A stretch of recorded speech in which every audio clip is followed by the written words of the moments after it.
What is up, everybody? Chad Brock here, and we are back with the 25th edition of Jackson Kayak Dock Talk. Let's play that beautiful intro.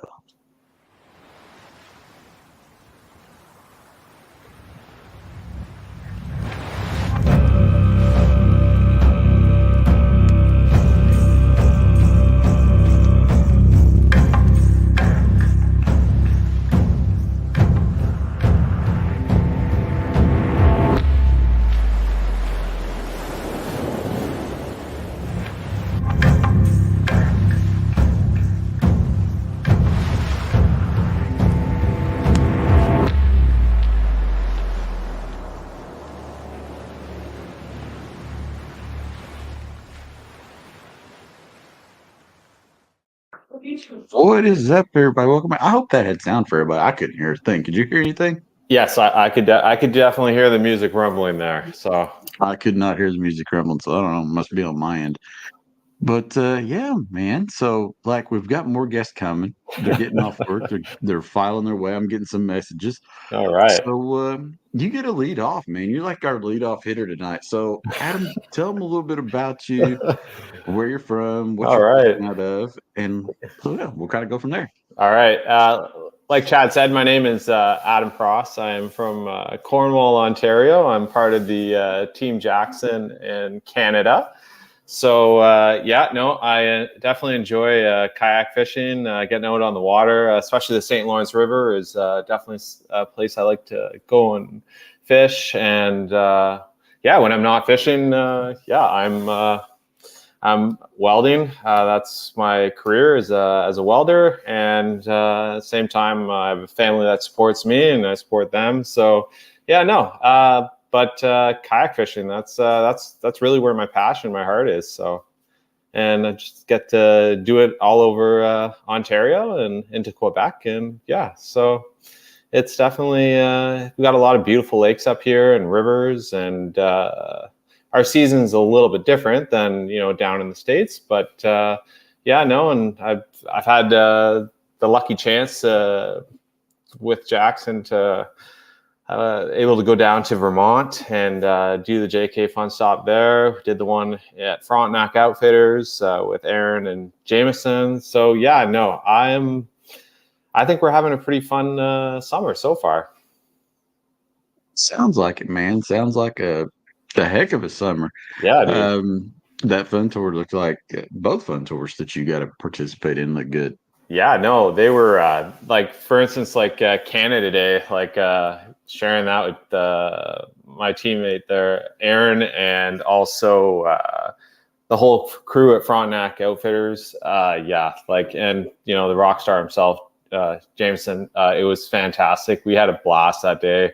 A lot of cool new faces too that I was able to meet, guys who are getting in on kayak fishing, talking kayak fishing, and getting them out there on the water and demoing boats, and then doing it again down at Lake Maury in Vermont. That was my first time ever fishing in Vermont. I'm like 4 hours from that, and the rock star down there in New Hampshire, who does a lot of the guiding, Michael Blatt, like, it was fantastic with his hospitality. And at the same time, it was really neat to see the city that he lives in down in Hanover. And yeah, no, New England outdoors, like, very cool. Joey and Beth, like, fantastic people.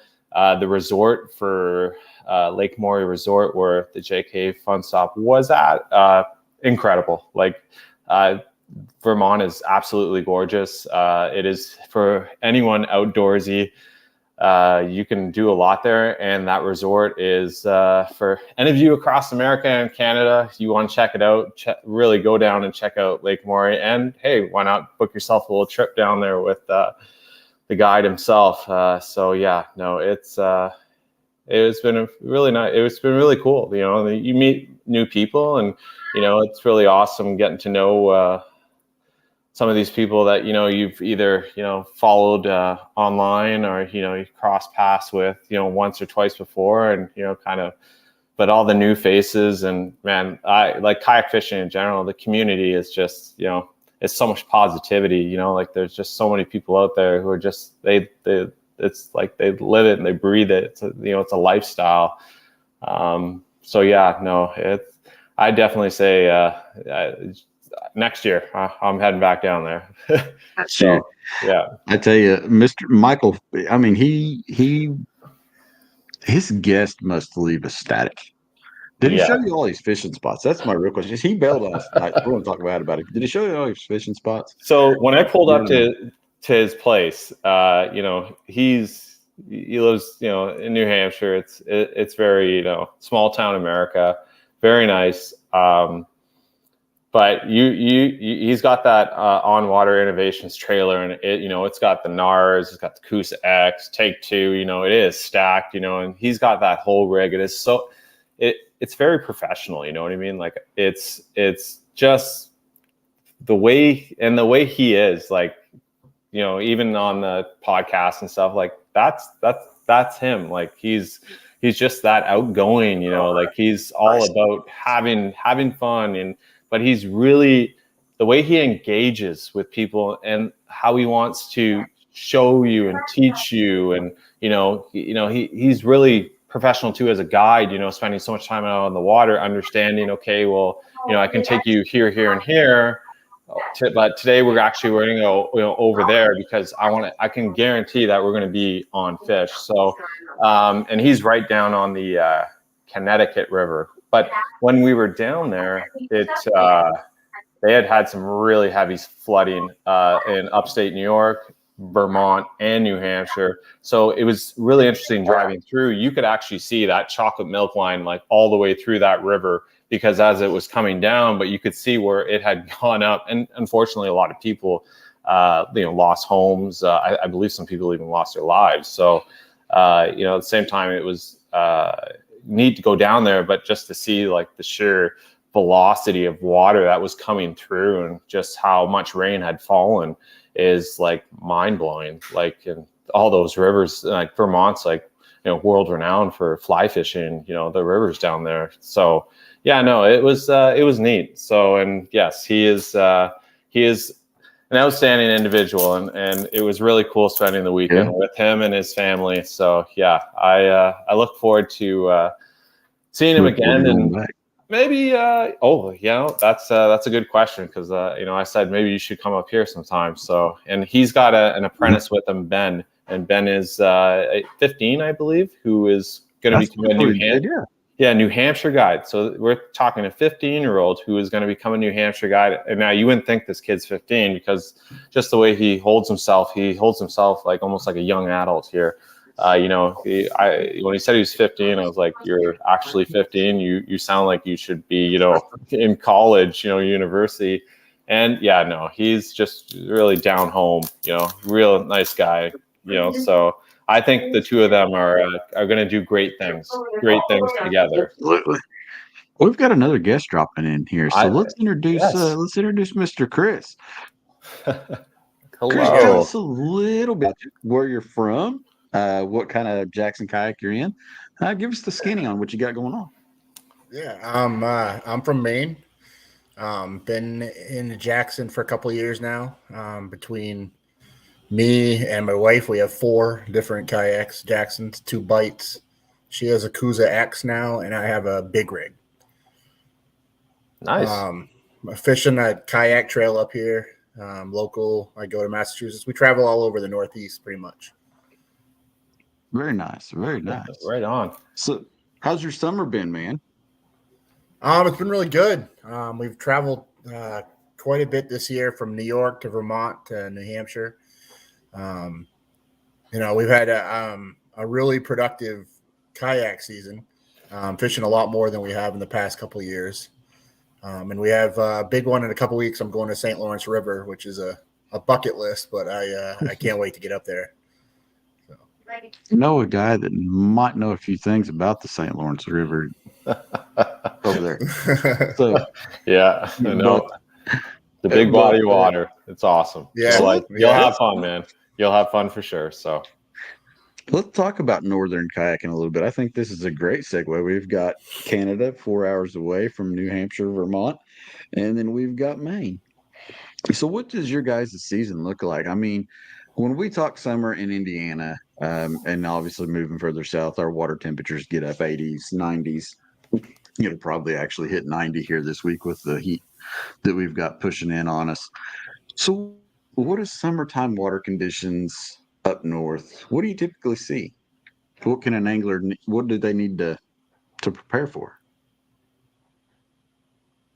Well, so for our season up in Canada, where I am in Ontario, so typically the bass fishing season starts in June, but we since introduced an early season, so that runs from which they have the open water season in January, and it will run all the way up until I believe it's May 10th.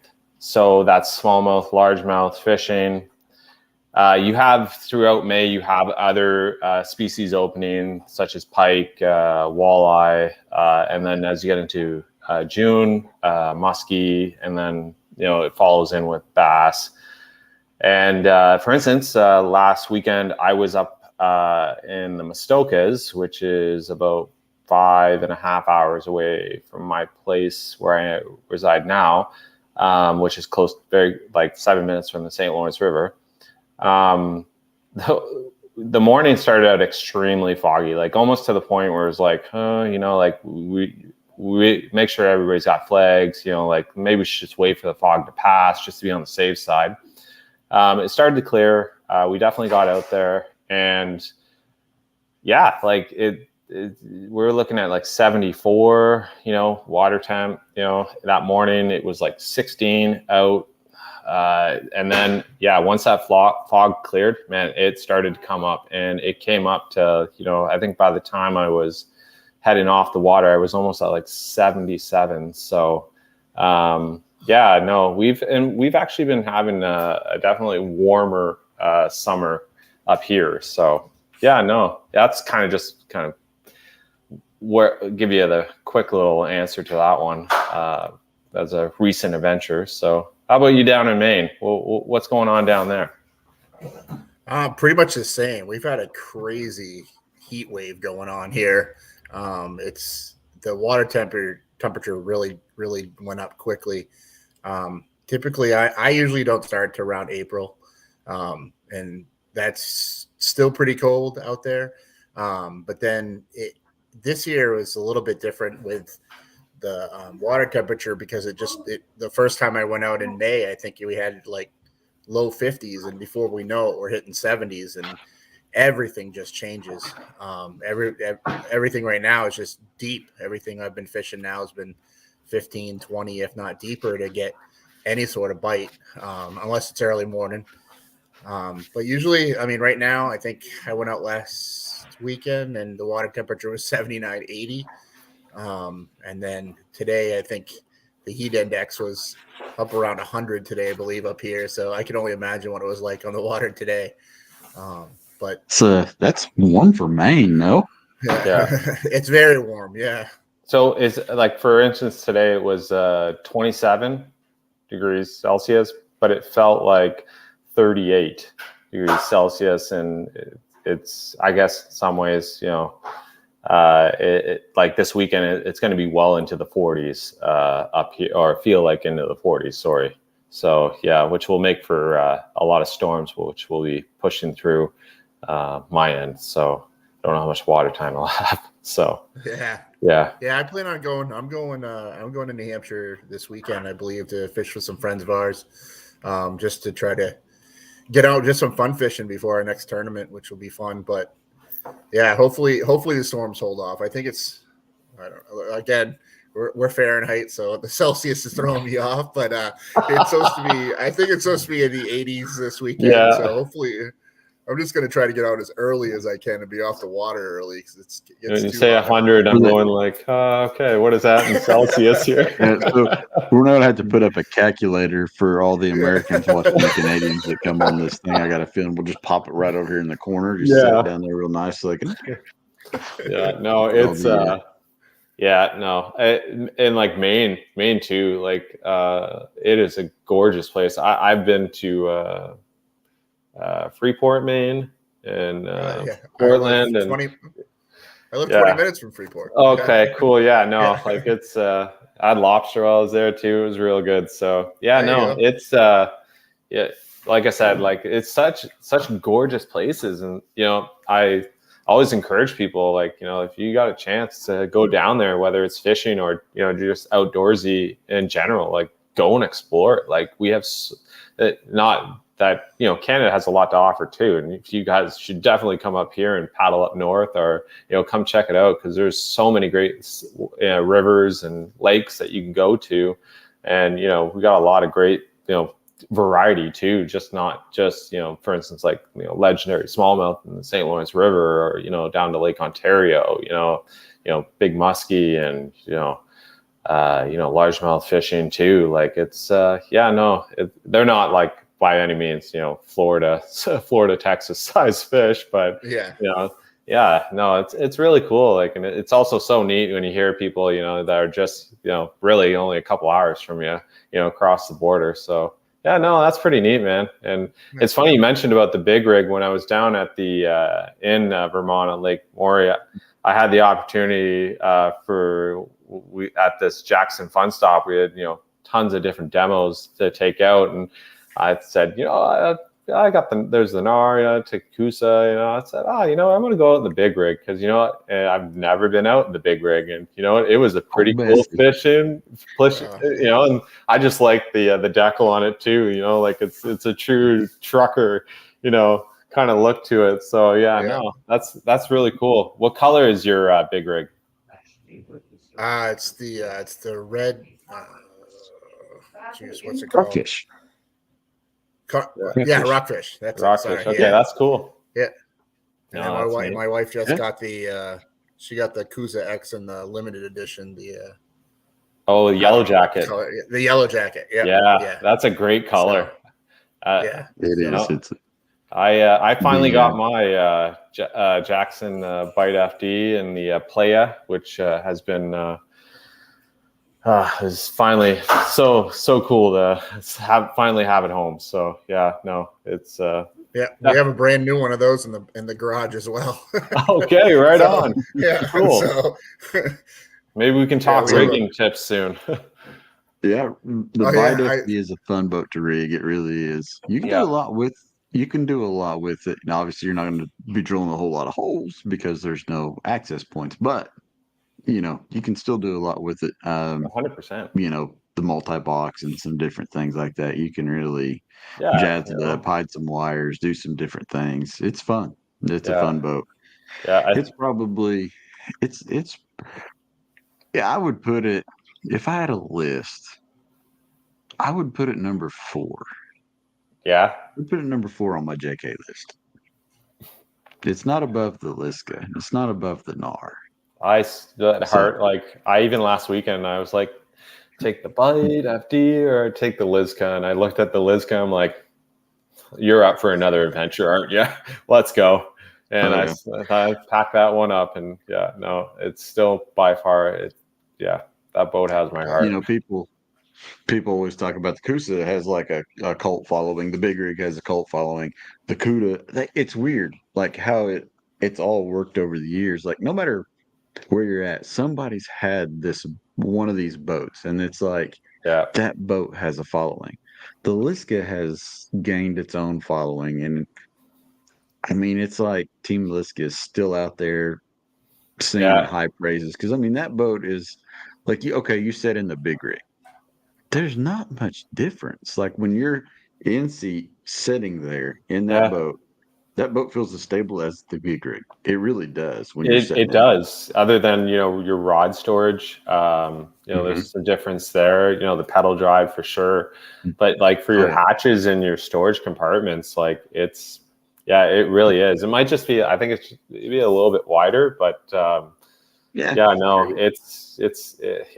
The Liska is always. I don't think I've actually ever seen a Liska up close. I've seen everything you else, need but I to. haven't seen that one. Yeah, no, I You'll love want my one. big rig.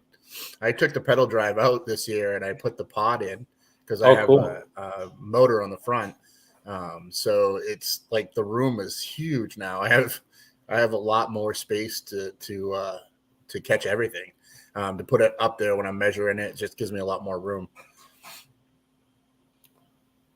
Yeah, that's what do you run for a motor on yours? I have the XI3, Oh wow. the motor Okay. guide. Yeah. So you run it on it's a front Yeah. Bow yeah. mounted. Yeah. Yeah, the bow mount. That's Yeah. the word I was looking for. No, that's cool. Yeah. So I've done a lot of modifications. I've had a lot of help this year with friends with mine. So I got a piece of tri-track and made a shelf in the front. So now I can run my fish finder in the front instead of having it on the side. So I'm trying to open my deck up in the sides a lot more. So Yeah, no, I definitely that's one thing I like about the Lizca is like the front mount of my Ray Marine Element.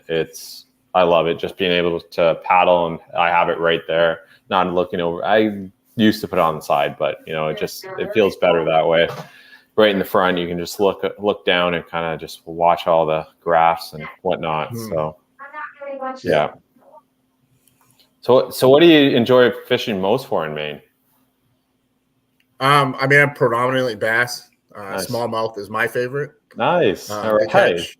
Smallies. So yeah, they're definitely more fun for me to catch. I love catching pike as well. Nice. So we have some.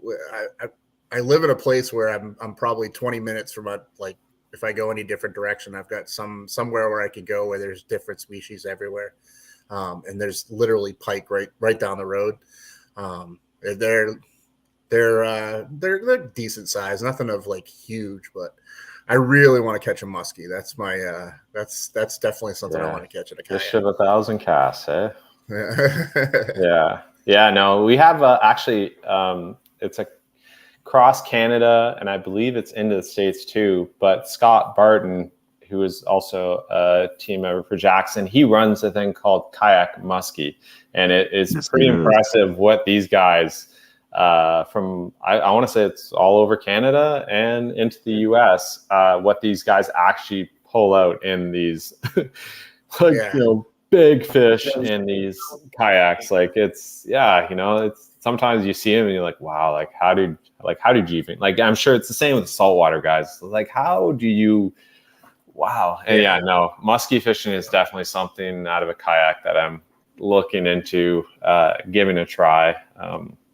It's definitely, it's almost kind of like the, fish of 1,000 casts. So, it's going to take a few, but no, 100%. I love fishing for smallmouth. There's no other fish that if there's just one I was going to catch for the rest of my life, it would be smallmouth, because those fish are just so acrobatic, and just the sheer power of these river smallmouth is just it's impressive. And I just, I enjoy it. As you can understand why I'm really looking forward to, in 2 weeks, I'll be leaving early Wednesday morning of before the 12th. I think the 12th is the tournament, and we're going up early to fish Wednesday, Thursday, and Friday before the tournament. So nice. And that's on the St. Lawrence River. Yeah.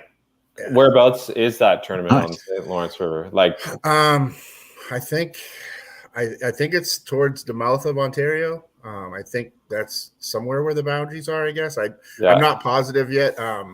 We got a house or whatever, and I got some kind of direction today so I can actually start looking at it. But yeah, because I know when they bring the Bass Elite Series, they used to go to Waddington, New York, which was really cool. Because Waddington's this little stop, along the St. Lawrence River, just outside of Messina, New York.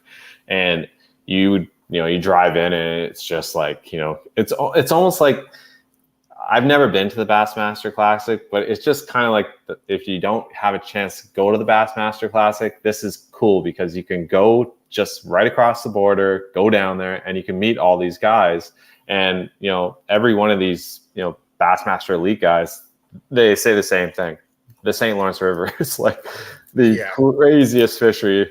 and they talk about just how fantastic it is as a fishery and how fantastic the fish are, and some of them, big names that you get to meet. But yeah, because I know now they fish usually out of Clayton, New York, is where I think they go Clayton's down where they're to. going next. So, yeah, no, that's really cool. I think you're going to have a fantastic time, and it's Looking forward to it. yeah, you're really going to enjoy it, and I look forward to hearing about it and seeing all the pictures. There'll be plenty of posts. I Oh, think while I'm there, the next time we're there, I think at this show, I think Ken and Torrance are going to be on it with you while we're in the house. Yep.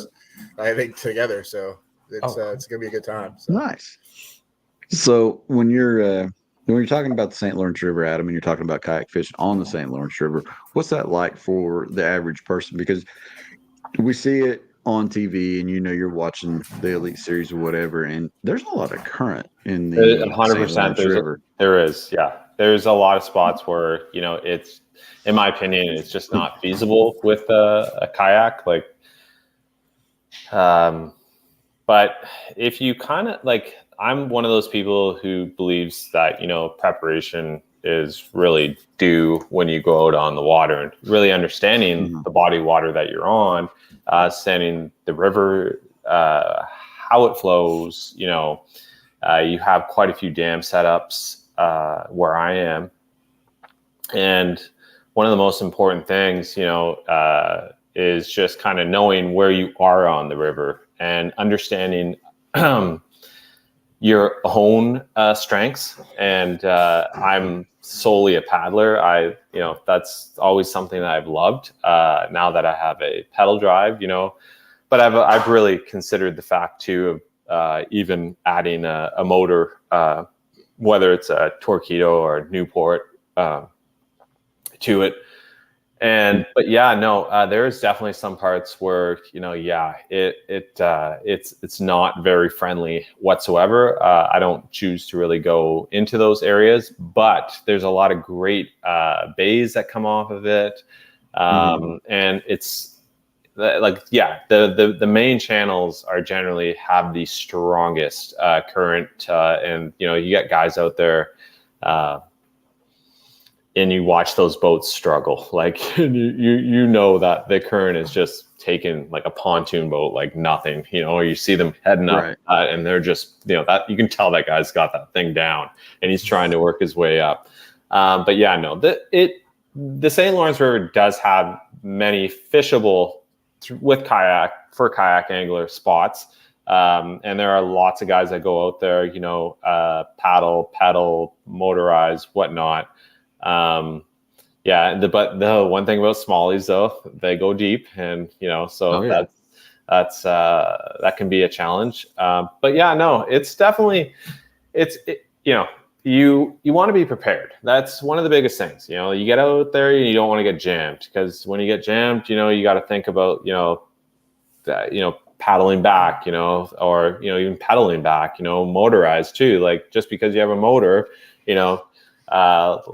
electronics, electrical issues, and like for instance, last weekend I was with a group of guys, and the one guy, he had a bow mount motor, and for whatever reason it cracked out on him, and he ended up having to paddle back. And when he got back to shore, even it was a hot sunny day, and like you could tell he was fatigued, and a situation like that, can put you in some hot water, like it's not where you want to be. So yeah, I always, when I talk to people about it, 100%. I really stress, know your limits, that's the biggest thing. And, it's still to this day, it's sad to see, but there are people who continuously go out there without PFDs on. I literally work within 100 feet of the St. Lawrence River, and I see all sorts of canoers and paddlers out there, and you'd be surprised how how fast it changes up out there. And that boat or those paddlers no PFDs on. So I'm ridiculous. It's tough. It's tough to see, but and it's not easy. So when I do talk to people, I talk to a lot of people at the Fishing for Autism because they're like, where do you go kayak fishing? And I'm like, oh, St. Lawrence River. I go here. I go. They're like, you go on the St. Lawrence River? Said, yeah. They're like, wow, like that's crazy. I'm like, oh, no, like, there are spots that you can get to, that are very paddle. Like there's some mornings you go out there, it's like flat like glass. But then days like today, you got, it's white caps out there, so you got to really understand, like that's not where I really want to be today. As much as I might want to go fishing, I still want to be able to, come home and, see my kids and my family and be able to, enjoy my next fishing adventure. But yeah, I would definitely, being prepared and understanding your own limits is probably one of the strongest pieces of advice I can give to anybody who's going to go out on the St. Lawrence River, because it's a beautiful body of water. And yeah, it can be very busy out there too. So yeah, I'd be interested to hear too, like how it is like further down, like, because I do follow a lot of people who fish along the St. Lawrence River on the state side too. So it's neat seeing, there but seeing more guys in kayaks is definitely super cool too. So yeah, this is the first time that we've had one up there. So yeah, I didn't even to be honest, I don't think maybe I've seen it, but I because I know they just had the Douglas fishing rod one, which like just about set new record for smallmouth up there. So but yeah, no, it'd be pretty neat. I really look forward to hearing about it. So yeah, definitely. Do you think with the introduction of gobies into the St. Lawrence River and the Great Lakes, do you eventually think that the Del Hollow world record gets broke from the St. Lawrence River? I don't know. Yeah, that's a good question.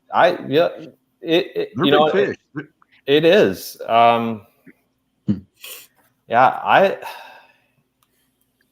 remember a couple of years ago, Gerald Swindle, he was down there and he was pre-fishing for the Bassmaster Elite Series on the St. Lawrence River. And he pulls out this, I want to say it was like 6 pounds, 12 ounce smallmouth. And he snaps a picture of this thing. And the thing's a Goliath. And I'm thinking, I honestly thought, I was like, well, if there's fish that big, like they're definitely eating the gobies as much as the gobies are eating the smallmouth eggs, and they're eating the musky eggs. But like, wow, like what are these things eating? Like they just keep getting bigger and bigger, and then you see it further and further that these fish are, and like even the bags that some of these guys at these tournaments are like, it's like 32 pound bag of smallies, like 100-pound 4-day total. Was that kid last year was the Bassmasters? That young kid got over 100 pounds. Yeah, 4 days.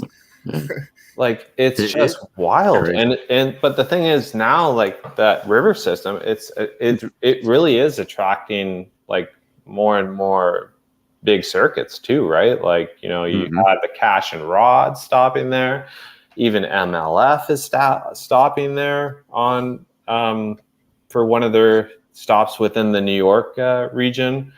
You'll have the Bass Elite Series, which these guys, that's what they do, right? Like they're there. That's how they put bread and milk on their table, is by catching fish and big bags, and the more and more the electronics too. Like,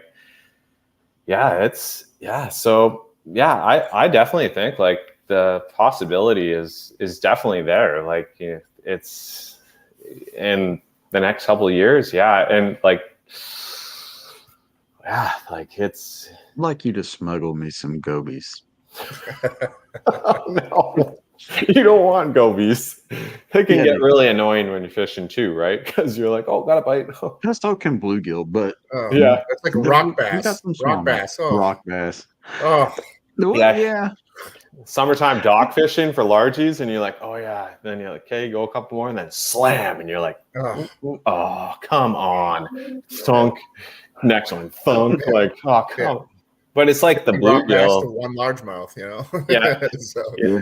Yeah. Just take, you just start. Yeah. It's, but like even the bluegill down, like that would be your biggest in Indiana, right? It's really bluegill.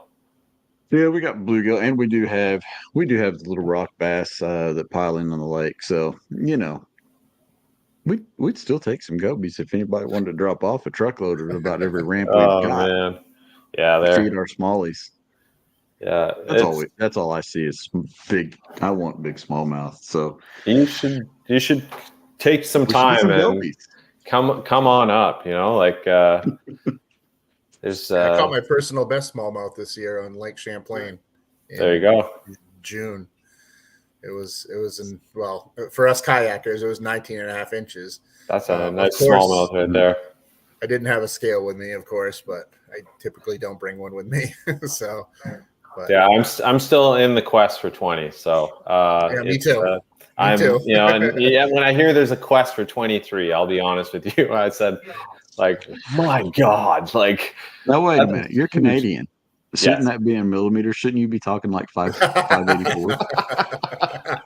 Don't you want to break We're allowed 584? inches. Yeah, no, 100%. And Canada, we as a Europe, it's the same way. It is metric, but no, I've worked every day in Imperial, and I've worked every day in metric. So, but yeah, no, it's I look forward to that.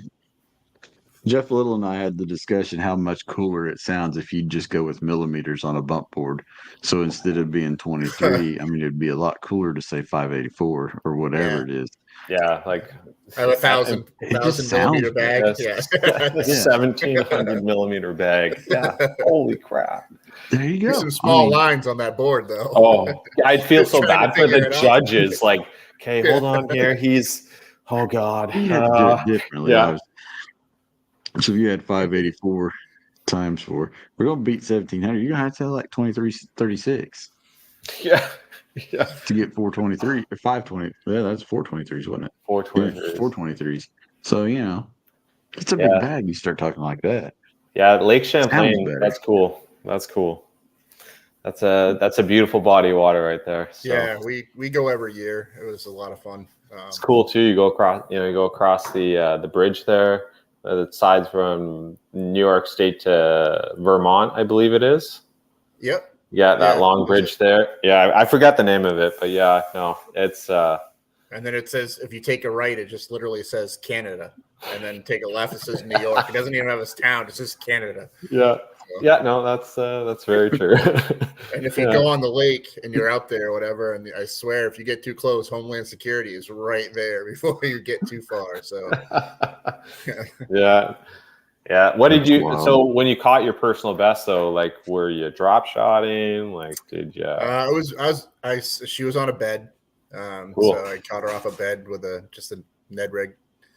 But she was. It didn't look that big when I saw her, but when I got her in, I'm like, holy cow! Yeah, she fought for a while. She did not want to come in, that's for sure. But once I got her in, it was. They're so angry. Of course, it was a pre-fishing day. It was a pre-fishing day. It was beautiful out. The next day, it was a hurricane, which is how it always goes. So I went back to that, because I set a waypoint. I went back to it, and there was no way I was getting. I couldn't see if she was even on the bed or not. So, really? Yeah. Yeah. Wow. So I didn't care. I caught her one day. I caught her anyway. But yeah, 100%, man. That's really cool. Yeah. That's really cool.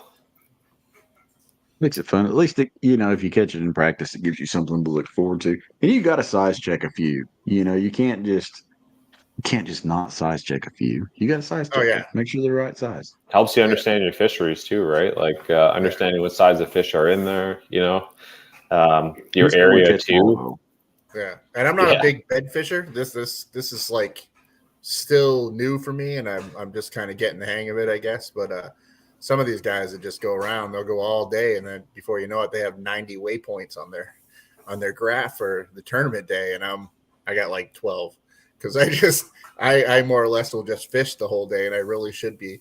So I'm getting better at it. So it's always cool to learn a new technique. You know what I mean? Like that's what I enjoy most about kayak fishing. And there's always a new way to catch them, right? And a new way to learn something, and that way too. You know, you add it to your arsenal, and you know, one day, you know, when you do need it, you can implement that. You know, as a skill set on the water. You know, it's almost like the first time you got electronics. Like you're trying to understand, well, what the heck am I looking at? You know, and for me, I never fished with electronics. I'm very simple kayak fisherman. You know, I just love to go out there and paddle and cast and kind of let the body water tell me what's going on, you know, my surroundings, and trying to understand like the bank, and, you know, looking at Google Maps and all that. And so when I got electronics, I was like, oh, interesting. So I'm playing a video game. I'm like, what's going on here? Like, cool. I went all the way around here, you know, like, and I'm still, to this day, I'll be honest, I'm still learning it, but it's cool. It's like I said, it's always neat to, like, you know, learn something new. So and drop shotting, still getting used to that. So the St. Lawrence River is all about drop shots, I tell you. It's going with me, that I would have to say drop shots one. I still hate it. Still learning to love it. But yeah, you got to have one of those places that you go to that's, you know, a body of water where you can go try and test out new lures, just kind of off the beaten path, and that makes it fun. You just buy something, you go and throw it, like glide baits. I mean, just you go and you throw it for an afternoon, and you just to see what it does, and more often than not, you end up fishing doing something different because you get tired of not catching fish with your new technique. But when your new technique works, it's a blast. It is. It's, you know, it's kind of like, I remember the first time I ever went out frog fishing, and I had this, I think it was like 7 foot with, you know, 65-pound braid, and, you know, like just a screaming demon reel. And I went out there and I launched this thing for hours. It's just, you know, only thing I heard was that frog crashing on the water, and I was just like, oh man. And then that one moment where it was just like, threw it, and it was like hit, and then it was like walk. And I was like, oh, right. That sound though is not. You know, this is amazing. And, you know, and I remember, like, even the first time, like, I caught a fish on a drop shot while, you know, teaching myself how to use my electronics. And because I felt that, you know, the drop shot was just such a simple presentation to use. Now, not every presentation is obviously going to work, but I figured, the drop shot, real simple, you know, just put it down there, you know, and, you know, watch where you think you see something, you know, drop it down, see what happens. And I remember just this smallmouth screaming out of the water from, you know, 40 feet and bombing, you know, like torpedo out. And I was like, oh my God, like, are you serious? And the thing's like, my whole rod's just bent right over, and I'm just, the reel's just screaming. I'm like, oh my gosh, like, it's all coming together now, you know, like, you're just like, it's an award, you know, like, you're like, okay, I see it. Because, you know, that's the one thing, like, you got to go out there and you got to do it. Like, I tell so many new guys too, like, people are interested, you know, like, oh man, like, you know, you mentioned like glide baits, like S-Waver 120. I started throwing one of those, and I've yet to catch a fish on it. I also got into the 6th Sense glide baits, and but I enjoy going out there and just keep casting it. And I know eventually it's gonna lock up, and there's gonna be, I'm hoping, like a big 20, you know, and smallmouth, you know, or 580 millimeter, you know, 580 wherever it works out to be smallmouth. It's gonna be 27 degrees Celsius. Yeah, it's gonna be 27 degrees Celsius out there, and you know, could you imagine getting online and talking about your 584? Nobody get it. Yeah, all the every down says 27 degrees Celsius. It's like, that Yeah. sounds really cold. Is that warm? Here I am, like sweating up here. Yeah, no, yeah, it's true though. It's just you got to go out there and you got to do it. You got to keep casting. You know, you got to keep. You know, it's hard sometimes. You know, especially when you got a new technique. But yeah, going on a body of water or just going to a you know, just offshore if you don't want to rig up your whole lineup of kayaks, but you know, just going and casting and getting the feel for it. Because once you feel it, you know it. You know, like it's like I told my kids, you know, my son, he said, "Oh, I want to go and try, you know, one of your lures," and I said, "Here, it's a wacky worm. It's a Senko. Yeah. It's a single hook. You're gonna feel when you feel a little nibble on that, set the hook." And I remember he'd go out there and he had this like loose rod and cast it out.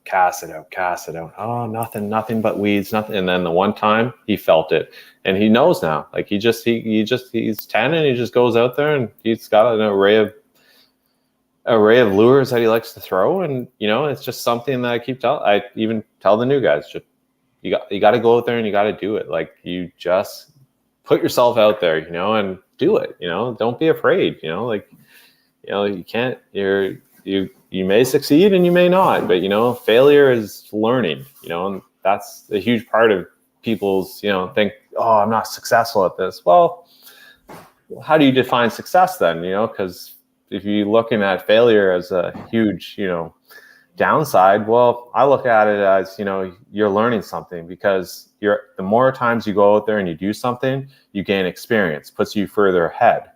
And the further ahead you get, the better you'll be the next time you get out there. And you'll learn from it too. So yeah, no, I think I just, you know, just like bed fishing, you know, it's something that, you know, I'm sure one day you're just going to be like, you know, you'll maybe a specialist of it, you know, in the kayak world, you know, like there's a lot of guys, it's like swim bait guys, you know what I mean? The guys that go out there and they throw like, yeah, okay, like it's crazy. You're going to chuck, you know, a $500 lure. And and a lot of people are like, yeah, no, and it's a slippery slope, you know, as a lot of people tell me. And I know I have a lot of great friends who throw swim baits, and yeah, no, it's definitely not for everybody, but it's, you know, it's a dedicated technique, you know. Those guys go out there and they're understanding how every movement and bite, and so yeah, no, I definitely say you know, the more you do something, the better you're going to get at it, you know. So, and that's the beauty about my $500 swim bait going. After my line breaks because I get angry losing a $20 jackhammer. I'm not throwing $300. That's the word. Oh, that's the one thing about pike too. Like fishing up north with pike. Oh, it's like you'll be like ripping it through the water, and then it's just like, and you're like, well, just cut. It's like there's a pair of scissors just went by and snips it, and you're just like, $20 right there is gone. Like there's my jackhammer, or like, you know, slobber knocker or whatever, or it's thanks to Michael Blood, I just picked up my first few slobber knockers. Yeah, I've those I haven't tried them yet. I definitely think they're worth trying for sure. They're pretty neat compared to the like if you're like vibration jigs, they're pretty cool. And the price point isn't really bad on those at all, actually. You know, Look at this guy. We got another one coming in. What's going on out in Big California? What's going on? Just coming home from work in California, I guess. Okay, sorry. Can you hear me? Yeah, I can hear you. I can hear you. If my audio is bad, and we lost you. Feel free to kick me. Okay. Okay. All right. Well, Chad. No, you're good, man. You're good. We're just talking about big St. Lawrence smallmouth. Oh, nice. Well, we lost him. Tell me a little bit about it. Yeah, so the big St. Lawrence smallmouth. So here's a question for you. In California, like traditionally, like big largemouth, obviously, like there's definitely to be now smallmouth fishing out that way. Well, is it, what's it like? Do you fish smallmouth out that way, or you traditionally just go mostly largemouth fishing? I'd say mostly largemouth fishing. So whenever I'm doing those monthlies for KBF, I'm usually chasing bucket mouths, largemouths. There's not too many smallmouth in our areas, primarily largemouth. You can find some over in San Luis Obispo area, Santa Barbara area, over near Lopez Lake. They're very beautiful. Actually, there's some over at Castaic Lake too, but nowhere near the size that Cayuga and St. Lawrence River has. Those are big smallmouth. But our largemouth grow, 25, 26 inches over in Southern California. So I think last February I stuck a 25.75 largemouth right next to the surface. Wow. Wow. Jesus. They get State pretty record big up here. 100%. Big there. That's a provincial record. I'm pretty sure that's bigger than some of the pike we have in Maine. I mean, that's what led me to get the yellow catch board, the longer one, the 32-inch board. Yeah. Yeah. So, hey, I'm sorry for being late, by the way. No, you're fine, man. You jumped in right at the right time. So give us a little, we've let everybody give them a rundown of kind of where they're from and what they're fishing out of. So Dominic will kind of fill us in, man. Where are you from? What are you fishing in for 2023? So I live in the heart of Koreatown, right next to Los Angeles downtown. And well, what was the question again? Where I'm from and where else? Where are you from and what do you fish out of? That's what we're wondering. Okay, yeah. So Los Angeles, and I fish out of the Take Two. Sweet. Yeah, it's a recreational boat, but fully customized to handle, standing up, bow mount, XI3 trolling motor in the front, D-Pro batteries, live scope. But I want to go stern You're pretty mount. much standing up breakdancing in that thing. Yeah. Oh, breakdance. Yeah, you got that Like right. an aircraft carrier. Yeah, I've seen some shimmies. I don't know if it's breakdancing, but I've seen some shimmies. Yeah. I think I fell, was it once or twice out of that boat already? Yeah, you posted something about that recently, taking a little dive off that thing. You guys like that one? That was good. It was honest. It was honest. That was good. Yeah, never try to sit down on your camera Pelican case while you're like checking on your motor and stuff. That's what happened. That Pelican case just tipped over a little bit, lost my balance in the bow, and then I just tipped over. But the water is like 79, 80 degrees, so it's no issue over here. Refreshing swim. Yeah. And your water's colder than my water. That's crazy. Wait, how warm is your water right now? Oh, we was probably 85 over the weekend, but we're gonna have a stretch of days in the dang near close to 100. So I would say we'll get 88, 89 by the end of the week. Is your lake a marsh? Is it really shallow? No. Well, shallow in respects that it is your max depth is probably 40 feet in our biggest two lakes in southern Indiana. Okay. So I guess you would call that shallow. You get extremes then. You get snow, or you get really extreme cold temperatures and hot temperatures. Yep, we're right in the middle. We're in the dead zone.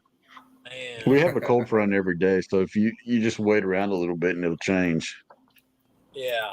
Yeah, that sounds like Maine's weather. So, Where are you guys from? Did you guys answer that question already? yeah, I'm they have from answered Maine. it, but they can still fill you in. Yeah. Yeah, no, I'm from Canada, so Cornwall, Ontario. Sweet. Yeah, I'm from Lewiston, Maine, all the way over on the other side. yeah. So we're holding it down on the East Coast, is what we're trying to tell you right now. Okay. Yeah. You know, I met a guy from Canada over at the last national championship for KBF. Yeah. Forgot his name, but I think he's on the Phil Free team. Yeah. Antoine. Sorry to say. Antoine. He's from Quebec, Sherbrooke, Quebec. He made it on the stage for the national. Yeah, Antoine. Yeah, Antoine. He's a hammer, dude. He's a hammer up in Canada for sure. And then his buddy, what's his name again? His buddy. Forgot his name. He does a lot of filming for him, I think. I don't know. I met him. What was he fishing out of? A Hobie? Fishing out of a Hobie, yeah. Oh, it would have been Adam Connor. Yeah, Adam Connor. He took the hook out. Yeah, there you go. On my finger, he took the hook out at the national championship.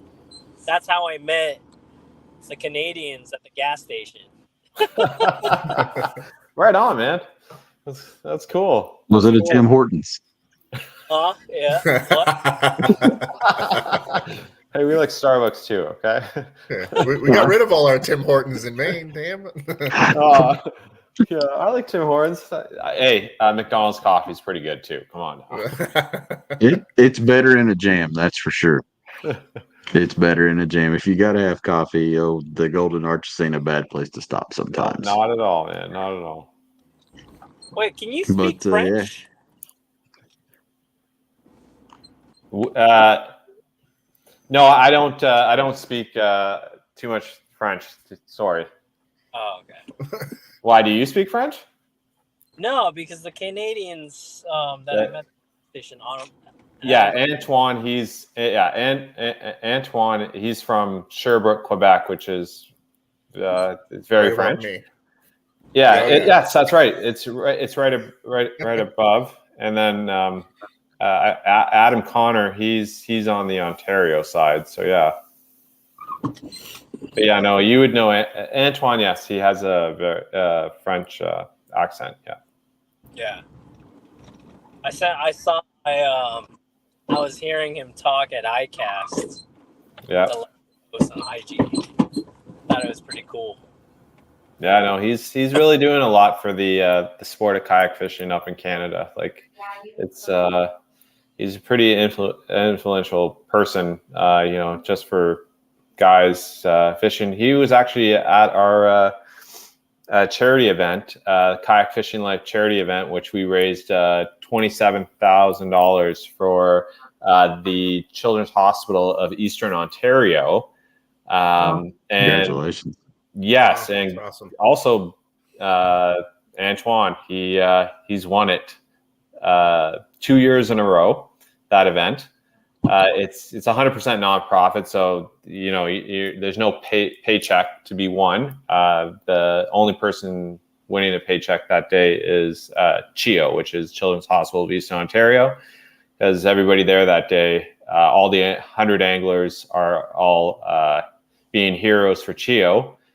And Antoine, he came out, and he's that guy he's a machine, man. He's a really good fisherman, and it's really cool seeing him, venturing into the States, and like you said, like Bassmaster Classic. He was on stage there with a lot of the big guys, and also being down at the KBF Nationals too, right? So, and I believe he was just down there for the,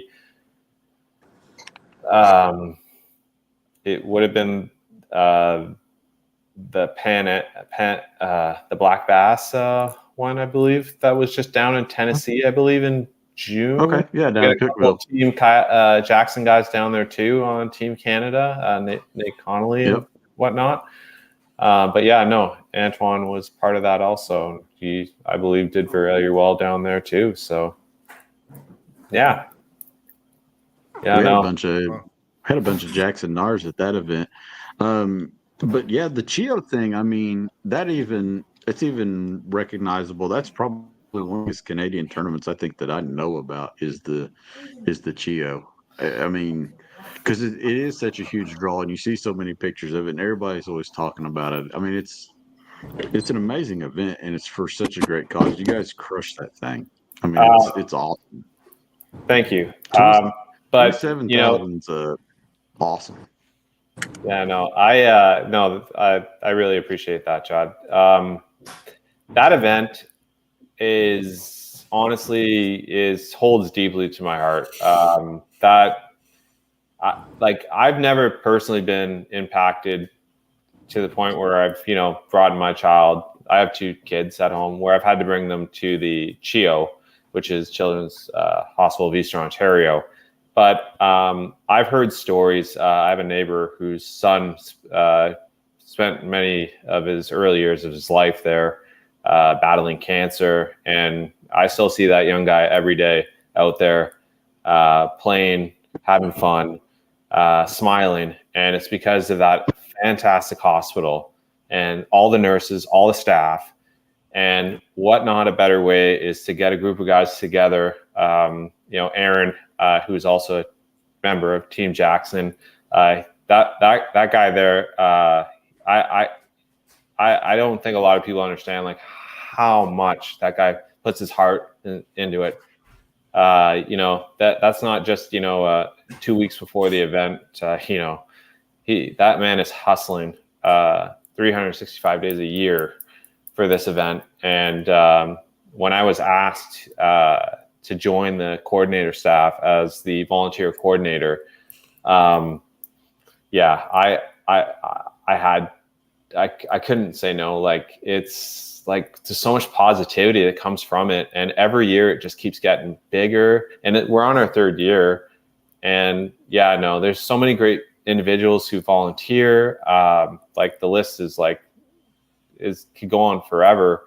That the sponsors that come through, but it's all these people there, kayak anglers, like positivity, like spreading the good of the sport and helping out like a hospital in Eastern Ontario. And we got guys coming from all demographics of Ontario and Quebec. And for one day to come out and fish and we try to make sure everybody has a good time. And, we even had the newspaper come out and chat with us. And at that event,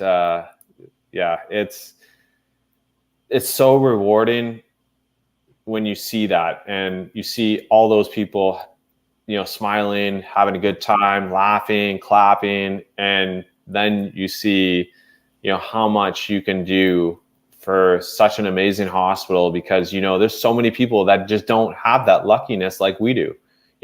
Unfortunately, there's a lot of people going through hard times, and the people who go through hard times, like kids, you thought COVID was bad. Well, when there's people that are like, that's their home, those kids spend days, weeks there.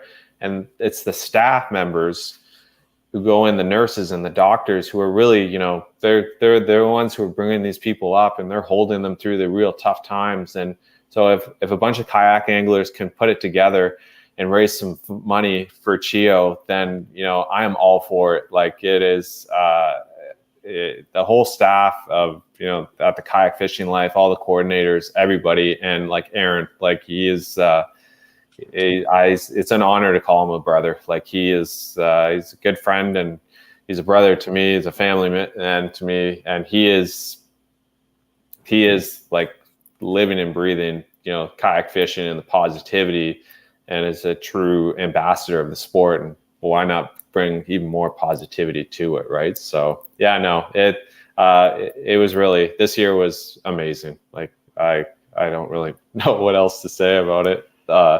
How impressive I was when I walked away that day, when I packed up my car, and it's like, holy crap, got home. Like, you should be tired, you should go to bed, and you're just like, holy crap, like we did it. Like, like this is it. So the ball doesn't stop. It starts rolling for next year, right? So, and that's just a 1-day event. So that's awesome, man.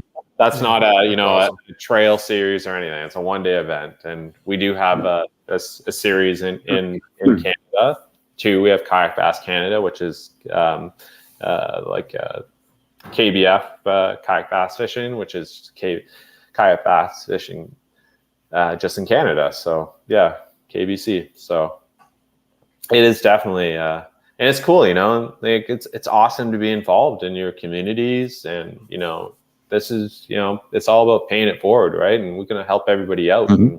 And, why not, it's just no different than somebody just, talking fishing, right? Like, we all love to talk fishing. If we're not fishing, we like to talk fishing. So, surround yourself with the people with similar interests, right?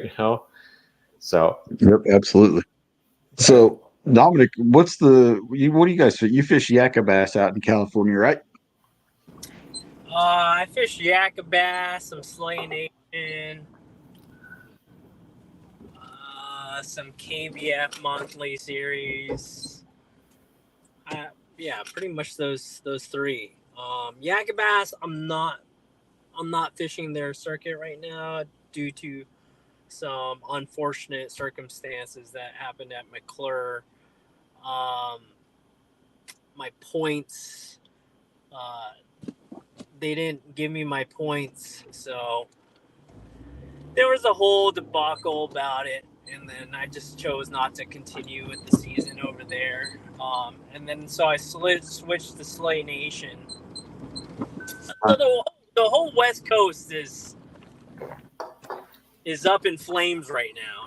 We got tournament directors stealing money from Wild West Kayak Pro Tour.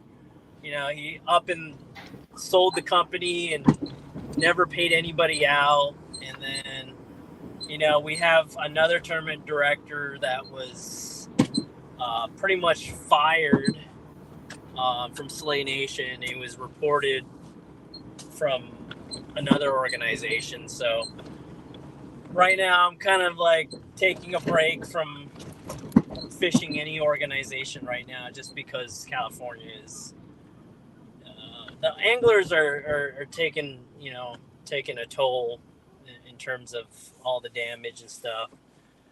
But hopefully it gets all sorted out, and I did qualify for the Tournament of Champions for Slay Nation over at Clear Lake, California. So really looking forward to that. But meantime, I'm just going back to the basics, just having fun, trying to break a personal best. Tournament fishing is not everything, and I think what touches me the most is breaking that personal best, catching the biggest bass of my life. Yeah. About that 25.75. I mean, I don't know how you're gonna beat that. Yeah. Like that catching that 25.75. I won back-to-back Pro Series KBF tournaments. That's right. And I don't even care about that. Like that time when I caught that almost 9.5 pounder on an A rig that almost crossed 26 inches. That was a memory and a story that will last a lifetime. You know what I mean? Like, who cares about all this tournament stuff at the end of the day? Yeah. It's cool and all, and winning is cool and all, but the stories, trample the tournament winnings and the trophies and etc. Yeah. Right on. So we got a question from one Mr. Sheldon Grace, one of our fellow JK team members here. Sounds like you guys mostly fish big water. He's a skinny water guy. If you've seen the Coosa X video, he's one of the father and son Grace team that's in the Coosa X video. He's interested to know what you guys think the strengths of fishing out of a kayak on a large body of water is compared to fishing in a big boat. I find I can tuck in a lot more places than a big boat can. I can get out of the elements rather faster than I guess with the motor they go a lot faster. I mean, I can tuck in and still be fishing and not have to get out of the way of anything coming in.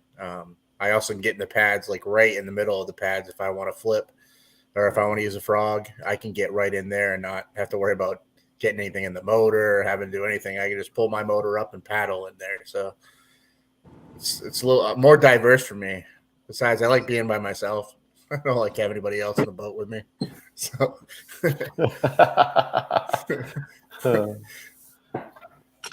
yeah, no, I definitely think there's a lot those big bass boats, like they're cool. You can zip up and down the lake all you want, and it's neat. But when you are able to like get into spots and be able to like work that kayak through, and then you get these guys in the bass boats, and they're like, it's just like, how is he getting in there? And they're just like, okay, maybe I can try and sneak in there too. And like there's not a chance that they're going to be able to make it in. It's kind of like being able to just, like you said, like you can really sneak into those spots, like especially with like for instance pads, or like getting in between like the grass, going falling yourself in through the flats. And there's a lot of points too where it does really there's definitely depth, but you'll have those spots where a lot of big rocks and stuff sticking out that a lot of guys with boats aren't going to really want to go through, and that's just structure that they're not really going to be able to fish around. I think that's a kind of cool question to definitely answer on that one. Yeah, definitely. To piggyback what he said, like I don't care. Like I'm banging up my kayak, I'm getting to that spot, I'm crashing the bank, I'm working a foot off the bank, my trolling motor's hitting the gravel. Like you could be really stealthy too. Like there's so many times where I'm pitching, I'm not even pitching, I'm just like letting my bait fall at the end of my boat, the tip of my rod, and I'll catch a fish right underneath my boat. There's so many times. But with the bass boat, I'm pretty sure, it's not as stealthy as you can be in a kayak. And like you said, like no one wants to bang their fiberglass bass boat. No. Yeah. You can see it too, right? When they cut through the grass, because they leave this like stretch, and you can see like he's like, the one guy's like, oh yeah, I see where he went through, and then he's like, yeah, well he had to stop at that point because he can't go anymore. He gets stuck or whatnot, and then you just continue on, and it's like they work hard at it. Chad, I'm sure even yourself too, Chad, like you're seeing it on both sides, the boat side and Tuesday night boat series, and then going out in your kayak. I think you'd even have an even greater answer to all of this because you're doing it both ways. Yeah, and for me, it's the boat is super noisy. I hear just from being in a kayak so much and being out there by yourself where it's quiet and you're really alone with your thoughts, where you can hear yourself think. When you're in a boat, you get back in a boat, you realize how noisy that is and how big of a impression that's making. I mean, it makes a big impression on the water. Just the pumps running, the trolling motor running. I mean, everything is working in use, and you hear it all kick on. The trim, the tilt, comes up, you got to raise your motor up to get over this log or through the grass. And I mean, you hear everything on a big boat. Whereas if you're cruising up, you don't make as big as an impression. Like what Chris was saying, you want to cruise up through the pads. Well, with the Mark IV, for example, I will kick it up and go. I like to call four-wheel drive, where the drive is tucked up underneath the boat, and I can grab my paddle, and I can ease my way through an area. Two, I think when you look at a spot, you'll fish it. We've had areas where I can go out and I can blast a 4-pound fish in my kayak, and I know that there's fish there. I can go catch them. But the second we go in there with the boat, it's like that boat makes such an impression on the water that it turns them off. You can watch them on live image. You can watch the fish sink down. They know that something's there. The closer that boat gets to them, you just watch them lower, and they'll go belly to the bottom. But with a kayak, it doesn't seem like it's as bad. It's just like I said, it's just a less of an impression on the water, and you can really sneak up on fish. I think you can.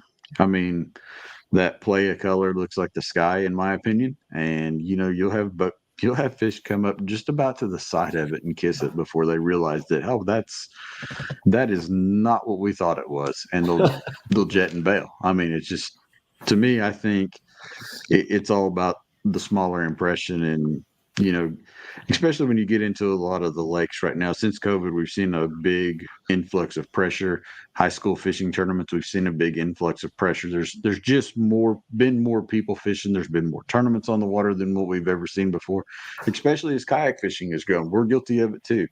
We're adding to that number, just like the high school kids are. You take everybody that had a boat, that was the only people that was fishing the big tournaments.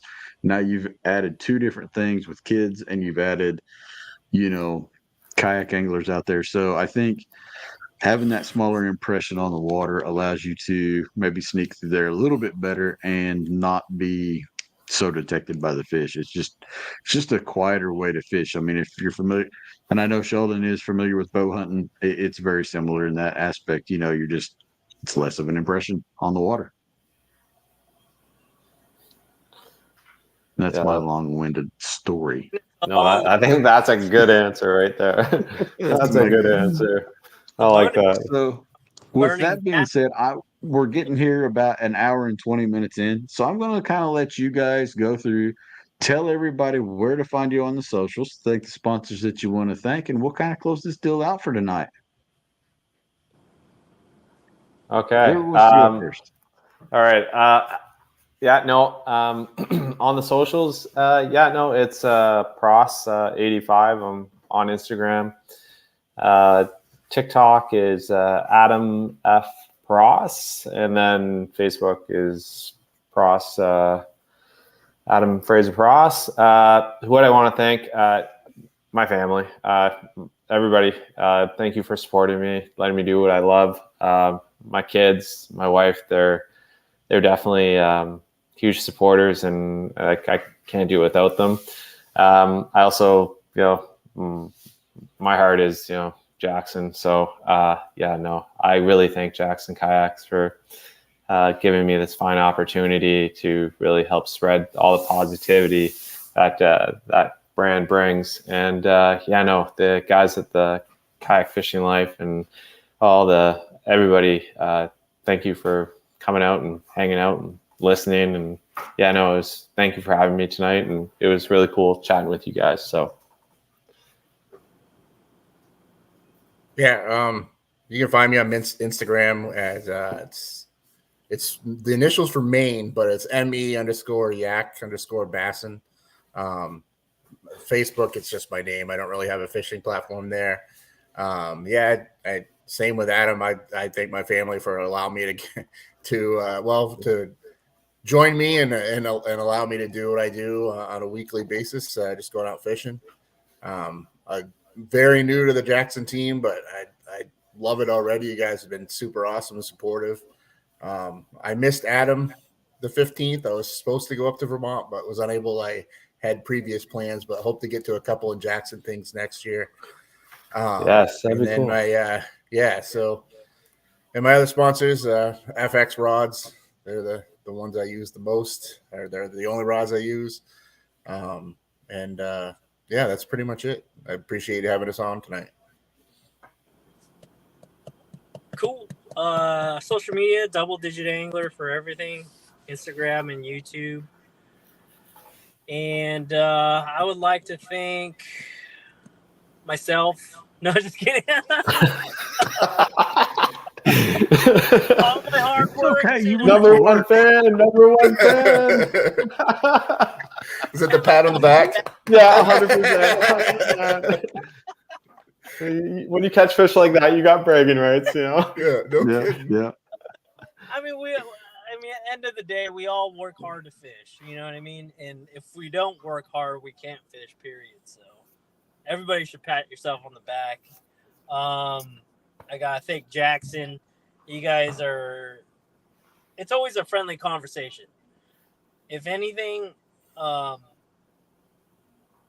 probably one of my most positive experiences with a partnership.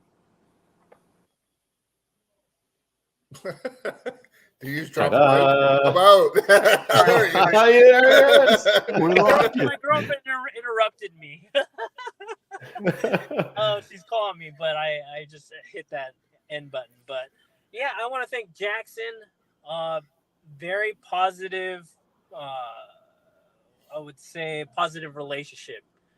And Dustin and Chad have been great for bringing me on the team, and I gotta thank Dustin for checking up once in a while, giving me a call.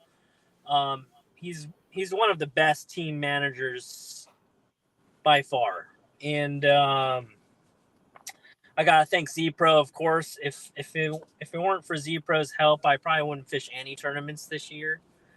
And my girlfriend, she has a lot of patience for me, but shoot, at the end of the day, pat yourself on the back. Right on, dude. Absolutely. Work hard, play hard, right?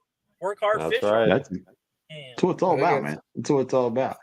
Yeah, with that, guys, so true. We gotta thank Jackson Kayak, Orion Coolers. Check us out, jacksonkayak.com. Remember, Orion Rock, save yourself 5% on a Jackson or on an Orion cooler. An Orion cooler. They come full of ice and all kinds of stuff if you pick it up and then go to the gas station. So yeah, Orion Rock, Z-Pro. Really well too. I forgot to thank Orion Coolers too, but they're great at transporting birthday cakes as well. Birthday cakes, all right, drinks, all next kinds purchase of is stuff. You should get an Orion cooler. Yes. I'm definitely getting one. Z-Pro Lithium. Obviously, we thank Z-Pro here at the Orion Podcast Network. Without them, like Dominic, they make things happen for us, keep us charged, keep us powered. Cast King Rods and Reels. Appreciate the heck out of them this year. They've kept things going as well. And then obviously Basco Clothing. Check them out, bascofishing.com. Yeah, that's it, guys. And we will see you on the next one 2 weeks from now, which is the day of what is it? It's the 10th. We're back on Thursdays. The 10th of August. We'll see you guys back here. The Doc Talk Podcast, part of the Orion Network. Thanks for watching. Bye.